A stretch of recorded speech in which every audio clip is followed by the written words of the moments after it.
राधे राधे हमारे YouTube family. आज हम आपके लिए एक नई वीडियो के साथ फिर से आ रहे हैं। आपको हमारी कहानी पसंद आती है तो हमारे चैनल को लाइक शेयर एंड सब्सक्राइब करें, बेल आइकन को प्रेस करें और वीडियो को ज़्यादा से ज़्यादा शेयर करें। वीडियो प्रारंभ करते हैं। क्या आप जानते हैं रावण की मृत्यु के बाद उनकी पत्नी मंदोदरी का क्या हुआ? रामायण के कई ऐसे पात्र हैं जिनके जीवन से जुड़ी बातें आज भी रहस्य हैं। इनमें से एक चरित्र रावण की पत्नी का है, जिसके बारे में कई रोचक तथ्य मिलते हैं। आइए जानें रावण की मृत्यु के बाद के उनके जीवन के बारे में। रामायण ग्रंथ में न जाने कितनी ऐसे कथाएं हैं जिनके बारे में आज भी पूरी तरह से जानकारी नहीं है। ऐसी ही एक कथा है रावण की पत्नी मंदोदरी के जीवन और रावण की मृत्यु के बाद के उनके जीवन के बारे में। हिंदू महाकाव्य रामायण के अनुसार लंका के राजा रावण की रानी के रूप में मंदोदरी को वर्णित किया जाता है। रामायण में उन्हें सुंदर, पवित्र और पतिव्रता स्त्री के रूप में दिखाया गया है।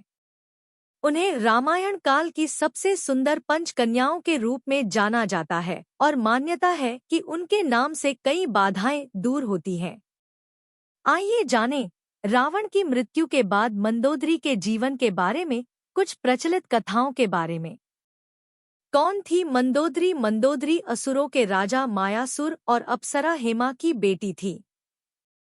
मंदोदरी उस समय की सबसे सुंदर और गुणवती स्त्री थी।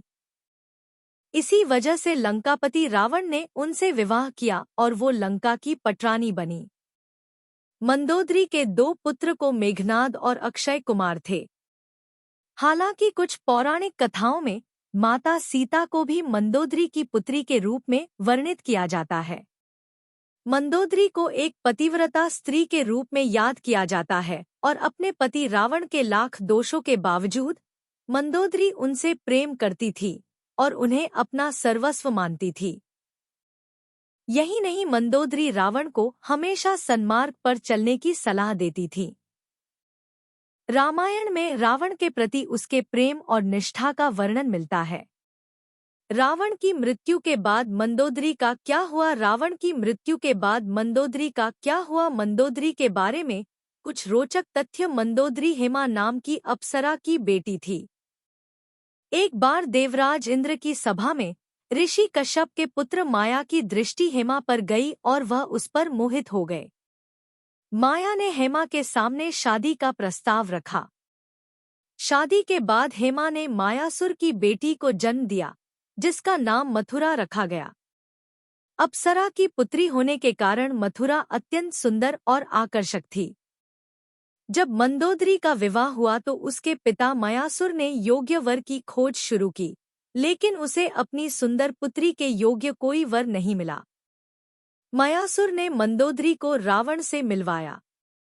जैसे ही रावण की दृष्टि मंदोदरी पर गई, वह मोहित हो गया और उसने जल्दी से विवाह के लिए प्रस्ताव रखा। रावण ने मंदोदरी को वचन दिया कि हमेशा केवल मंदोदरी ही उसकी पत्नी और लंका की रानी होंगी। विवाह के बाद मंदोदरी को उपहार के रूप में मायासुर ने रावण को सोने की लंका दी। एक कहानी यह भी है कि रावण की मृत्यु एक विशेष बाण से हुई थी और इस बाण की सूचना मंदोदरी ने ही हनुमान को दी थी। रावण की मृत्यु के बाद वास्तव में मंदोदरी का क्या हुआ, इस बात के लिए कोई प्रमाणिक तथ्य नहीं मिलते हैं, लेकिन कुछ कथाओं में उनके आगे के जीवन के बारे में जिक्र मिलता है। अगर आपको यह स्टोरी अच्छी लगी हो तो इसे फेसबुक पर शेयर और लाइक जरूर करें। इसी तरह और भी आर्टिकल पढ़ने के लिए जुड़े रहें हर जिंदगी से। अपने विचार हमें कमेंट बॉक्स में जरूर भेजें।